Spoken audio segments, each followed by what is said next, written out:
Catherine Rigbusch de la chaîne Pégase Shiatsu, bonjour. Aujourd'hui, nous allons voir comment jongler avec les logos que vous avez déjà créés, Inkscape, OpenShot et Blender, parce que c'est possible. Mais évidemment, si vous allez sur les sites avec les informaticiens déjà confirmés, surtout dans Blender, ils vont vouloir à tout prix tout faire en 3D, sans tenir compte que vous avez déjà des fichiers et que vous n'avez pas envie forcément de repartir à zéro parce que vous n'avez pas que ça à faire, vous avez un autre boulot, c'est juste en complément pour améliorer vos vidéos. Alors je ne suis pas informaticienne, donc il n'est pas question de me poser des questions, je vous dis comment moi j'ai géré l'affaire. Alors j'ai réussi à faire mon logo en 3D et le faire pivoter sur place. Alors, j'ai utilisé plusieurs sources. Il y a des sources dans Blender. Je vous mets en complément parce que je vais vous donner surtout les grandes lignes de ce qu'il faut faire et après il va falloir regarder plus en détail à droite à gauche, mais je vous redirige vers des trucs pour que vous sachiez où regarder et pour que vous perdiez pas trop de temps parce que l'informatique, surtout avec les informaticiens de maintenant, qui ne sont pas toujours des diplômés, faut le savoir, parfois ce sont des gens qui passent leur temps 24 heures sur 24 sur leur ordi. Alors j'en ai connu un comme ça qui avait juste le niveau bac, mais j'en ai rencontré peu qui lui arrivaient à la cheville. Il savait gérer, sur la fin, la dernière fois que je l'ai vu, il savait gérer Mac, il savait gérer Windows et il savait gérer Linux, mais en réparation. Donc plus en réparation d'ailleurs, mais il savait rentrer dans un logiciel, il n'y a pas de problème. Donc il faut faire des choses simples parce que qu'est-ce qu'un logiciel ? Eh bien, quand vous avez fait un tout petit peu, comme j'ai fait, de programmation, j'ai un peu fait de Turbo Pascal, j'ai tout oublié, mais je connais les principes. En fait, pour pas avoir des pages et des pages et des pages à n'en plus finir de programmes, pour limiter considérablement, vous faites des boucles, et si vous vous plantez dans la boucle, ça fait des bugs. Et si vous vous plantez dans l'utilisation, ces bugs sont multipliés. Donc, il vaut mieux faire des tâches simples, surtout quand on ne connaît pas le logiciel, parce que les bugs, il y en a toujours, mais vous les multipliez à faire des choses compliquées que vous ne comprenez pas. Donc, faites comme moi, tenez-vous-en à des choses simples. Et en général, ils veulent toujours vous embarquer vers des trucs abracadabrants, alors qu'il y a des fonctions simples, même dans Blender, qui est un logiciel complexe. Eh bien, il a des fonctions simples que l'on peut utiliser pour un logo. On n'a pas besoin de chercher midi à 14h. Donc, je vous ai mis un lien vers une vidéo qui vous explique passer un objet 2D en 3D dans Blender, faire tourner un cube dans Blender, parce que dans Blender, quand vous l'ouvrez, c'est un cube par défaut. Exportation de film dans Blender, il y a des petites choses à savoir. Donc, si vous voulez voir ça un peu plus en détail, le détail de comment on fait, n'hésitez pas à aller voir ces sources. Je vous ai mis, pour comprendre Inkscape, comment ça marche, j'ai trouvé une vidéo qui est très bien réalisée, qui vous explique comment vectoriser une image dans Inkscape, très pédagogique, et vous voyez à peu près comment ça marche. Et à un autre endroit, ils expliquent l'option différence dans Inkscape.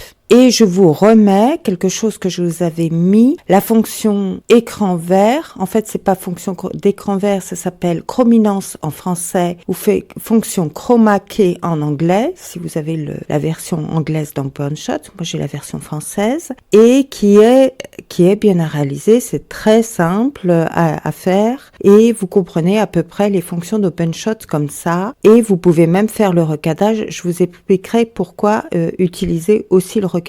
Alors, déjà, on va voir un peu ce qui se passe dans Inkscape. Avant de passer sur Blender, vous devez vectoriser votre image. C'est-à-dire qu'au lieu d'avoir une image fixe qui ne s'agrandit pas ou alors qui s'agrandit mais en perdant de la résolution, vous devez avoir une image qui puisse s'agrandir, se déformer sans perdre ses propriétés. Donc, c'est ce qu'on apprend en maths, c'est le principe des vecteurs en maths dont on voit pas beaucoup d'applications. Et en fait, vous voyez, quand vous avez ouvert votre logo, vous faites chemin vectoriser un objet matriciel. Vous voyez, c'est là. Et donc, vous allez obtenir une image en plusieurs couches. Déjà, vous enlevez votre image. Vous allez obtenir votre image en plusieurs couches. Il y a un petit travail, c'est très bien expliqué dans la vidéo vers laquelle j'ai mis un lien, donc allez voir. Et il vous explique comment supprimer des portions d'images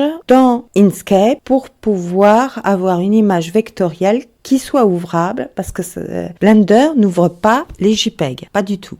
Donc déjà, vous commencez par là. Après, il se peut que votre image, quand vous l'ouvrez dans Blender, il y ait des problèmes, que la couleur ne soit pas totale. Une des méthodes que j'ai trouvées pour que l'image couleur soit sur l'ensemble du logo. Alors évitez le blanc comme moi j'ai fait, parce que le blanc, ça merde tout le temps. Soit il vous le met en transparent, soit il le met en opaque avec le bord. Il n'arrive pas à distinguer le blanc dans votre logo du transparent au bord. Donc ça, c'est le gros souci d'Inkscape. Donc je pense qu'il faut faire comme j'ai fait avec le vert, en fait utiliser des courbes de Bézier, qui est quelque chose que vous allez retrouver dans Blender. En fait, c'est pas plus compliqué si vous avez déjà fait des découpes, des détourages qu'on appelle des détourages manuels. Vous savez, la même chose que avec la baguette magique dans les logiciels The GIMP, Photoshop, mais sauf que là, vous le faites point par point. Alors, il y a un outil, courbe de Bézier. Voilà, c'est un espèce de stylo qui est sur la gauche de votre écran. Je l'ai entouré en rose sur l'image pour que vous le repérez bien. Donc, vous sélectionnez ça et en fait, quand vous faites le premier point, il apparaît sous forme de carré. Donc, ce carré, il faut le repérer parce qu'en fait, ce petit carré, ça, c'est votre début et votre fin. Il faut fermer votre courbe de Bézier. Ceux qui ont l'habitude des détourages savent. Mais là, il y a un petit carré bien visible alors que dans The GIMP, c'est pas évident de retrouver le point de départ. Il faut quand même cliquer dessus. Si vous la fermez pas, vous n'arrivez pas à détourer. Eh bien, les courbes de Bézier, c'est le même principe. Il faut faire quelque chose de fermé. Et donc, vous voyez en haut, j'ai entouré en haut des fonctions. En fait, vous voyez, il y a plusieurs fonctions. Moi, comme j'ai quelque chose de courbe, j'ai utilisé l'outil qui sert à faire des courbes ou des cercles. Mais vous avez plusieurs modes possibles dans les fonctions de Bézier, suivant que vous faites des courbes qui vont tout le temps dans le même sens ou des découpages plus complexes. Vous ne sélectionnez pas le même outil. Et donc, si vous faites le point suivant, ça se voit pas trop, mais il le met légèrement le chemin en vert et vous continuez de proche en proche jusqu'à avoir fait le tour. Et du coup, après, vous enregistrez votre document, on va vous demander un nom et votre document sera enregistré sous forme d'image vectorielle et là, vous pourrez l'ouvrir dans Blender. Une autre chose qui est bien, c'est que quand vous ouvrez le chemin là où il y a vectorisé une image, il y a aussi une option différence. Ça vous permet, quand vous superposez des calques, d'enlever la portion d'un des deux calques dont vous voulez pas. Donc, vous regarderez, ça peut, si vous en avez besoin, si vous galérez trop, ça peut être utile dans certaines images. Alors après, on en vient à Blender. Alors, il faut savoir que Blender, on ne se déplace pas comme dans les autres logiciels, c'est de la 3D. Donc, c'est complexe de se déplacer dans Blender. Alors déjà, il y en a qui vous diront, on ne peut pas se déplacer sans souris, ou alors ils vont vous faire des déplacements compliqués. Si, quand vous avez un portable, c'est pas compliqué, vous achetez une souris qui se connecte avec prise USB. Et ça marche très bien, c'est ce que j'ai fait. Moi, j'ai utilisé une souris qui au départ était pour un fixe Windows, qui marchait très bien sur un Mac et que j'ai mis sur un portable Windows. Il n'y a pas de problème, ça marche très bien. Et si vous avez cette souris, c'est tout bête, si vous avez cette souris, eh bien, ça marche. Il faut une souris 3 touches avec molette. Alors, voyons d'abord le pavé numérique. Le pavé numérique, il va vous aider, servir à vous déplacer. Retenez surtout les touches 7, touche 1, touche 3. La touche 7, vous obtenez la vue du dessus. La touche 3, vous avez la vue de profil gauche. La touche 1, vous obtenez la vue de face. Donc, retenez ces 3 touches et sachez que si vous faites CTRL plus le numéro de la touche, par exemple, CTRL plus touche 7, vous allez être sur la face opposée, c'est-à-dire que vous allez voir la face du dessous. Avec la touche 3, ça va être la face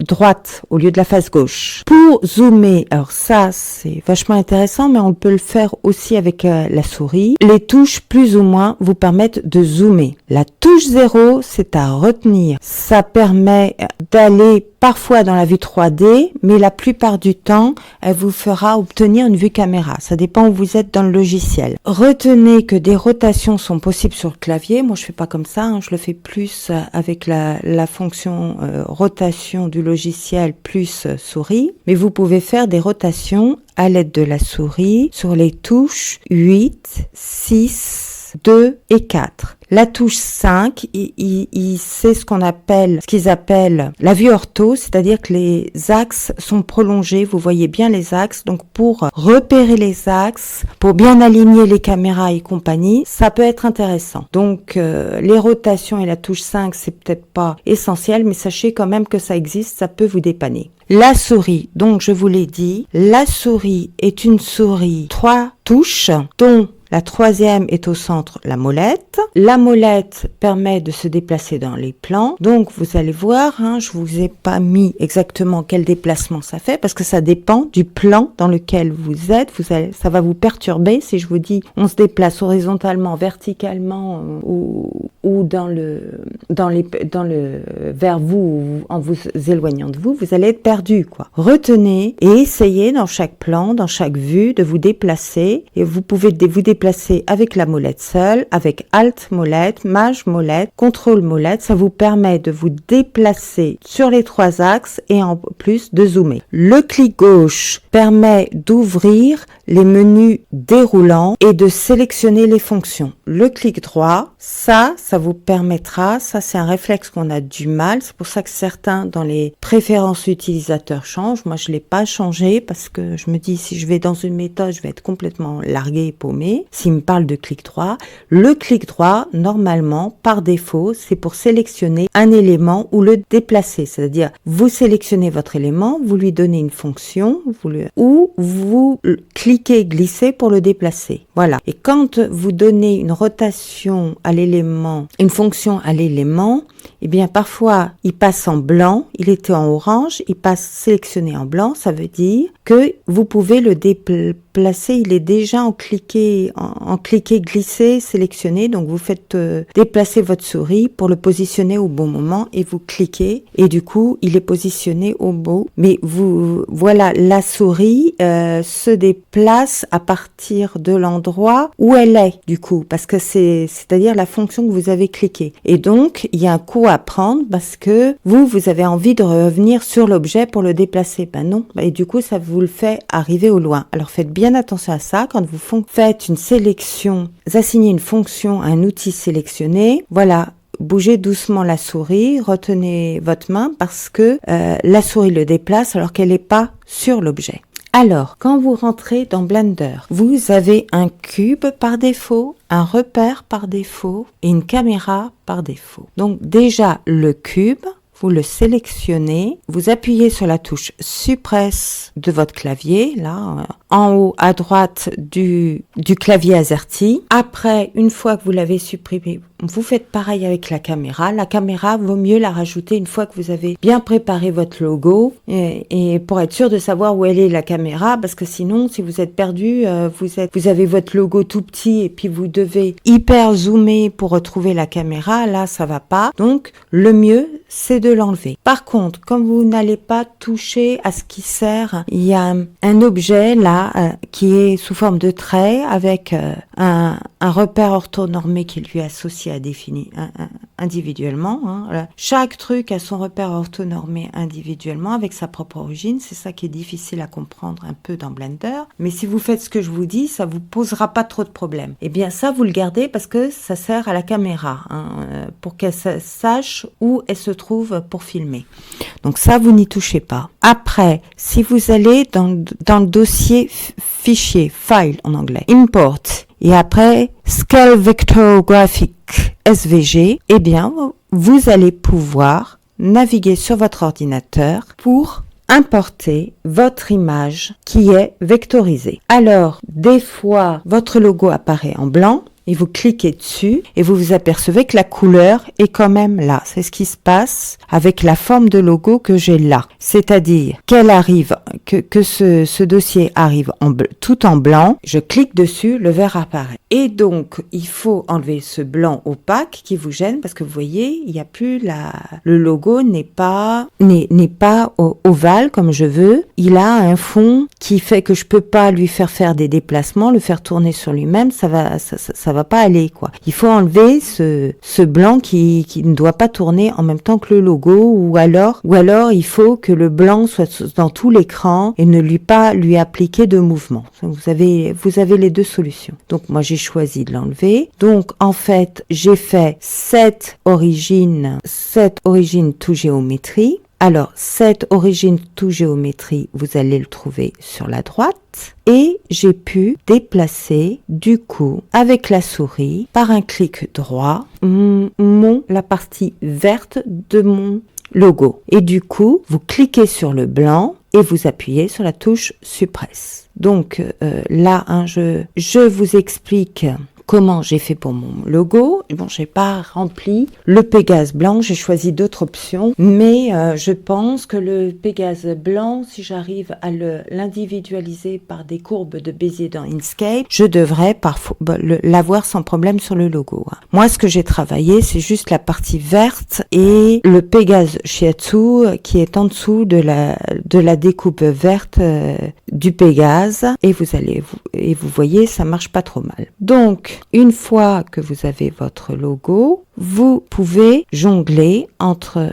en bas à gauche sur objet mode en fonction des choses que vous avez à faire, des fonctions que vous avez utilisées. Sur votre objet, vous allez mettre en objet mode ou bien en edit mode. D'abord, votre logo n'apparaît pas tout à fait de la même façon. Des fois même, la couleur s'en va, pas de panique. C'est pas qu'il a effacé la couleur est toujours là, c'est qu'il est passé dans une autre fonction, mais la couleur est toujours là, n'a pas été enlevée. Donc, vous jouez entre les deux. S'il y a une fonction que vous retrouvez plus, c'est que vous n'êtes pas dans le bon mode, qu'il faut passer de l'edit mode à l'objet mode ou de l'objet mode à l'edit mode. Alors, ce qui est important, vous avez des fonctions qui se trouvent en haut à gauche de votre écran. Vous voyez Tools, ça veut dire outils, et dans l'onglet Tools à gauche complètement en haut de votre logiciel, vous avez Tools, Transform, Rotate, Scale. Donc Scale, c'est l'échelle, Rotate, c'est les rotations, Translate. Donc si vous appuyez, vous sélectionnez votre objet et que vous appuyez sur Translate ou Rotation ou Scale, ça va vous imprimer une rotation, une échelle ou une translation. Voilà. Et donc là, vous allez pouvoir changer du coup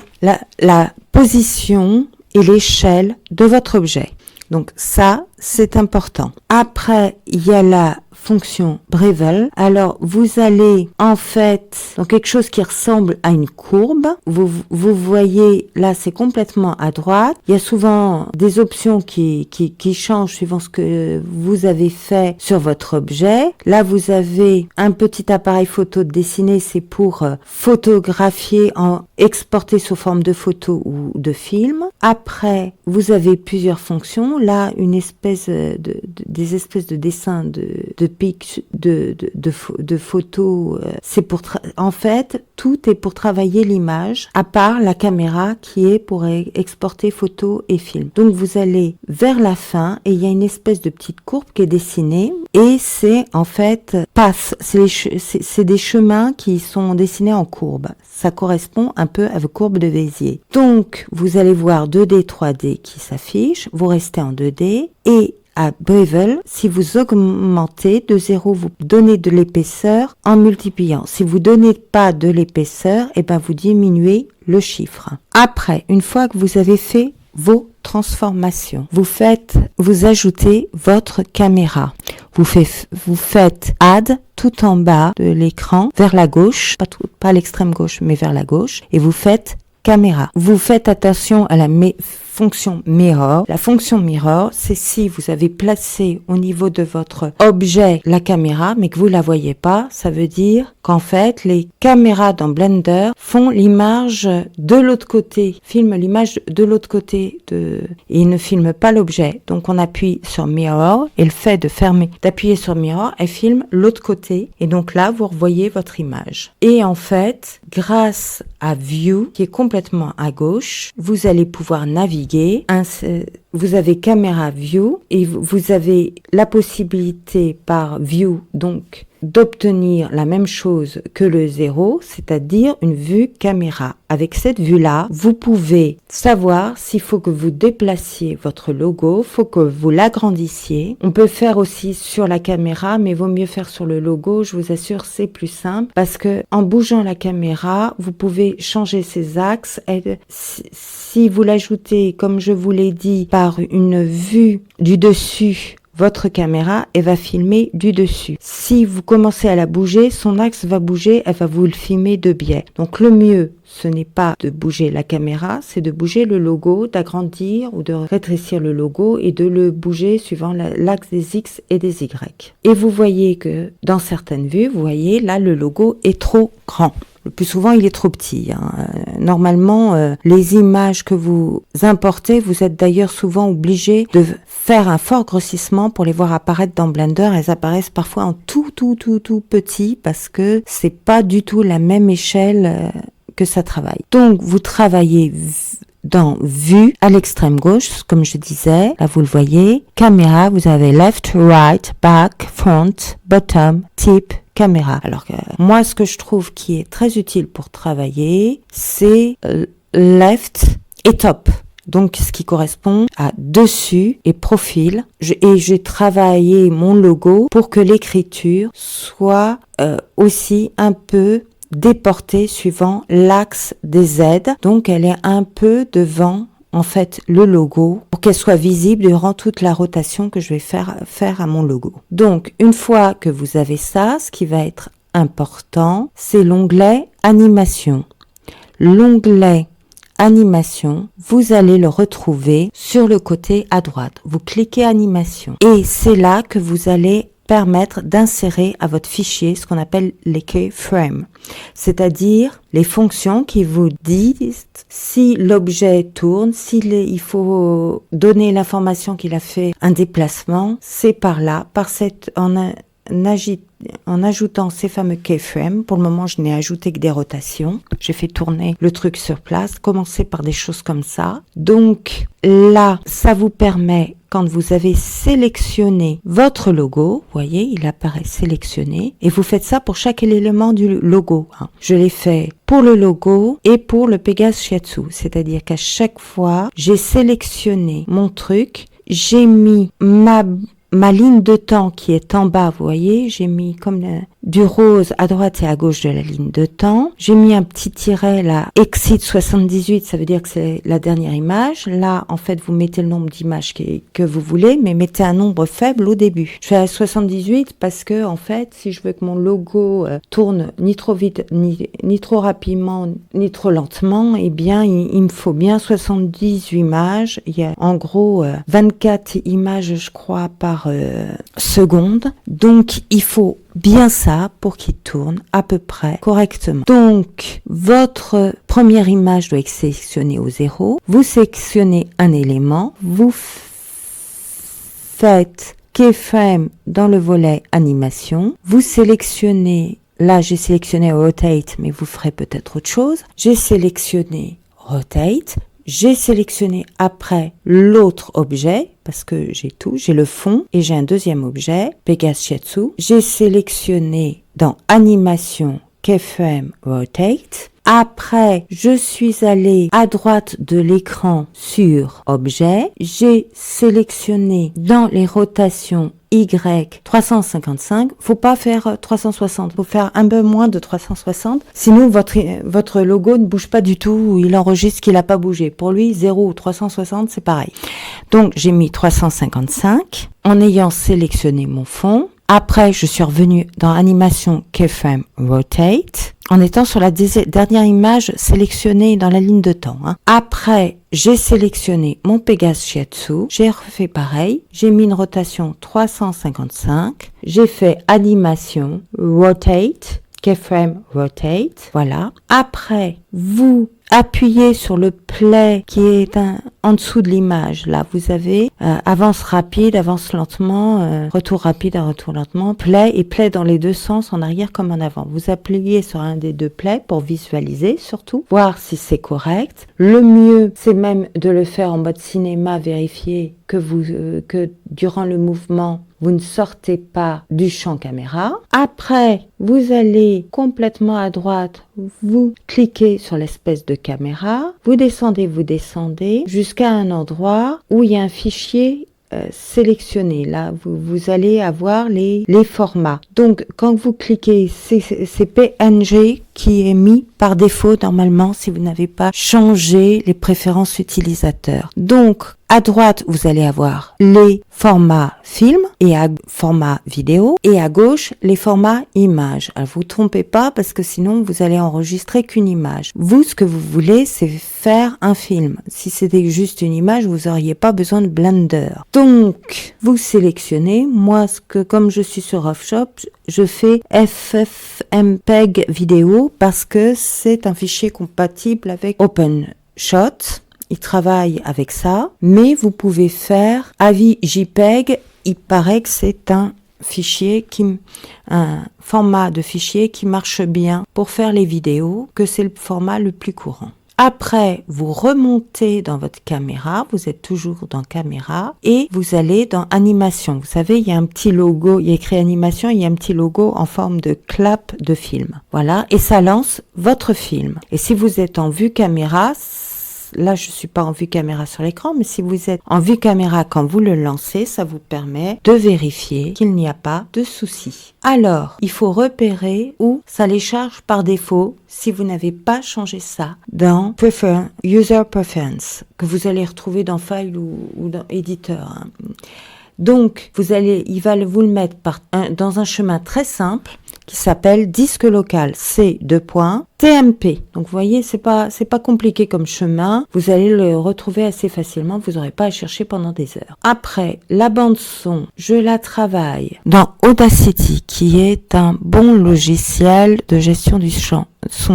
Maintenant, c'est pas parce que vous avez un bon logiciel de gestion du son. Audacity avec un mauvais micro, moi j'ai essayé il y a 10 ans, ça vaut rien. C'est pour ça que j'avais acheté bien avant d'aller sur YouTube un micro-enregistreur qui doit s'enregistrer dans des magasins de musique. Vous prenez la qualité pour enregistrer les sons d'oiseaux. Moi, le mien que j'ai, c'est la qualité reconnue LPO pour enregistrer les sons d'oiseaux et c'est la qualité minimum musicale. C'est presque, c'est amateur plus, quoi. C'est presque le son professionnel. Donc, il vous faut un bon micro. Sinon, il y aura des ordinateurs qui ne vous entendront pas, surtout les portables. Je parle d'ordinateurs portables, évidemment, pas de téléphone. Et les téléphones, ça sera encore pire. Bon, il paraît qu'ils mettent les sous-titres, mais je leur souhaite bien courage parce que quand on voit les sous-titres automatiques et tout le travail que c'est d'essayer de les remettre à jour, moi, j'ai un peu laissé tomber parce que ça me faisait trop de travail. Donc, j'utilise l'option sélectionnée.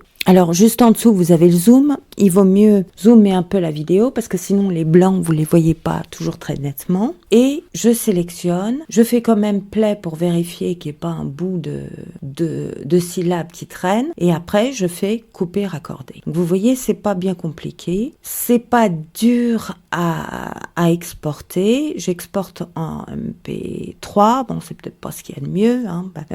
Les gestions de taille de fichier, je gère pas, mais moi je suis pas informaticienne, alors j'aimerais bien qu'on me casse pas les pieds avec ça. Je verrai quand j'aurai les moyens de payer un professionnel. Je le dis clairement, si j'ai pas le temps, j'ai pas le temps. Alors, après, vous allez dans OpenShot. Alors, pour importer le fichier, pas de problème, vous faites fichier importé et même, je crois que même moi, je clique directement. Là, vous voyez, à gauche de l'écran, vous avez quelques fichiers qui sont déjà importés. Après, une fois que vous les avez mis dans la bande qui est complètement à gauche, là, on est en vue, si je me souviens bien, oui, complexe. Alors, en vue avancée. Donc, vous les prenez de votre partie gauche et vous les mettez sur vos pistes. Sur la piste du chiffre le plus élevé, toujours celle qui doit être au premier plan. Et derrière, celles qui sont au deuxième plan et le son, vous les mettez derrière. Voilà, ce qui est le plus visible doit être devant. Et c'est en fait la piste la plus haute qui vous l'affichera. Alors, dans les titres, je parle pas des titres animés, qui vous renvoient vers Blender en fait. Et vous avez les titres tout court, ajout de titres, qui vous renvoient en fait sur Inkscape. Donc c'est pour ça que quand vous téléchargez OpenShot, vous avez besoin des 3. Vous pouvez pas fonctionner juste avec OpenShot. Mais les 3 sont gratuits. Les 3 sont des logiciels libres, donc il n'y a pas pareil. Donc si vous, après avoir sélectionné un titre, là j'ai sélectionné un titre où il y a 3 nuages, mais vous pouvez utiliser l'éditeur avancé et à ce moment-là, vous pouvez repositionner vos éléments directement dans Inkscape. Vous faites enregistrer, vous fermez Inkscape et vous retrouvez OpenShot avec là où il en est de ce que vous avez à faire de votre titre. Vous pouvez modifier la police. Moi, j'ai essayé de modifier la police sur les titres animés. Ça marche pas, ça fait n'importe quoi. Par contre, sur les titres animés, on peut changer facilement la couleur et la taille. Il n'y a pas de problème. Et vous n'aurez pas de problème non plus à changer les données sur les titres fixes. Surtout que s'il y a une donnée qui vous manque, vous faites utiliser l'éditeur avancé et vous pourrez changer. Alors, je vous ai mis un endroit, une vidéo qui vous dit comment utiliser Chroma Key ou Chrominance. C'est la technique dite du fond vert. Donc là, vous voyez en fait, quand vous allez voir la vidéo que je vous conseille, vous vous apercevez qu'en fait, c'est pas seulement les fonds verts enlevés, vous enlevez les fonds de toutes les couleurs. Et vous voyez que quand je l'applique, eh bien, effectivement, j'arrive à éliminer le fameux fond gris par défaut de Blender. Après, si vous voulez un petit logo tout en bas, eh bien, il faut que votre logo ne soit pas en gros au centre. Il faut déjà que vous refassiez un film, avec le logo plus petit et dans un coin où vous voulez, en haut, en bas, à droite, à gauche. Vous le filmez comme ça dans Blender et du coup, c'est pareil, en faisant Chrominance ou Chroma Key, eh bien, vous allez retrouver votre logo qui tourne sur le côté sous un autre fond. Après, on arrive plus ou moins à régler, ce qui fait qu'il reste quelques petits parasites, mais l'effet est quand même pas mal. Alors, là, c'est un montage plus propre que j'ai envie de faire avec Beren, mais il me manque une caméra pour l'instant. Il me faudrait une deuxième caméra de chasse déclenchement automatique qui filme Beren pendant qu'il s'intéresse aux oiseaux qui sont derrière et qui le filme en haut à droite de la vidéo. Pourquoi ? Parce que vous n'allez pas sur OpenShot pouvoir diminuer la taille de la vidéo. Ce que vous pouvez faire, par contre, c'est utiliser la fonction recadrer pour recadrer la vidéo que vous voulez incruster dans l'autre. Et du coup,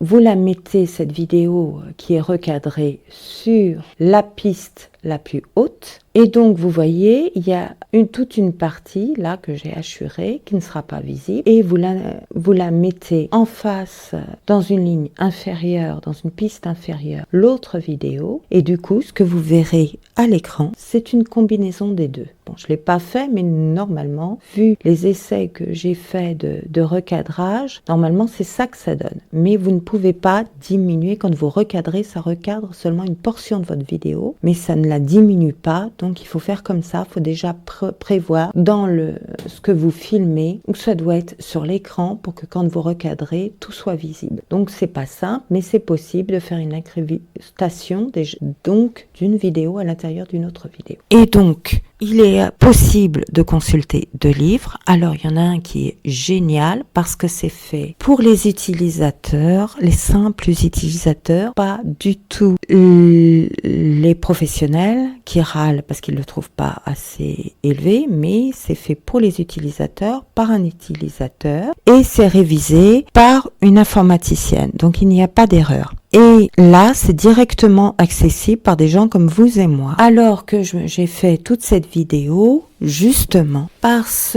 que quand vous regardez le Blender pour les nuls, c'est compliqué parce que déjà, il vous commence à dire comment régler votre Blender, ce qu'il faut pas faire, les réglages qu'il faut faire, qu'il ne faut pas faire. Et là, vous vous apercevez, aïe aïe aïe, ça alourdit la compréhension. Il n'y a pas les explications que je vous donne là, qui sont noyées un peu dans la masse. Et en plus, même au départ, au début de l'animation, qui est seulement en 3e partie, donc il faut que vous tapez tout, c'est ça qui va pas, tout ce qui est structure, création de forme, création de squelette, parce que vous créez un squelette, c'est ce qu'ils appellent des os, pour vous faites créer tout ce personnage-là avant d'arriver à l'animation. Vous voyez, on peut faire de l'animation sans forcément faire tout ça avec des outils beaucoup plus simples. Ça, c'est très bien Blender pour les nuls, pour des gens qui veulent réellement faire de la grosse animation, alors que si vous voulez juste améliorer vos vidéos par de la 3D, ça va un peu trop loin et ça commence déjà trop loin. Il manque un chapitre, comme il y a d'habitude dans la série pour les nuls, pour débuter, pour commencer. Voilà. Et donc, ne vous laissez pas emberlificoter dans des choses compliquées. Ne vous laissez pas emberlificoter dans des choses compliquées par les informaticiens. Vous voyez, vous pouvez utiliser des fonctions simples et faire quelque chose. Vous pouvez faire des rotations simples, des déplacements simples avec des objets inanimés. Personnage, c'est autre chose. Donc, en espérant que ça vous a plu et que ça vous aidera à débuter dans l'animation pour améliorer vos vidéos, faire des petites touches par-ci par-là pour que ce soit plus vivant, plus sympa à regarder et vous attire davantage de monde. Je vous remercie de m'avoir écouté.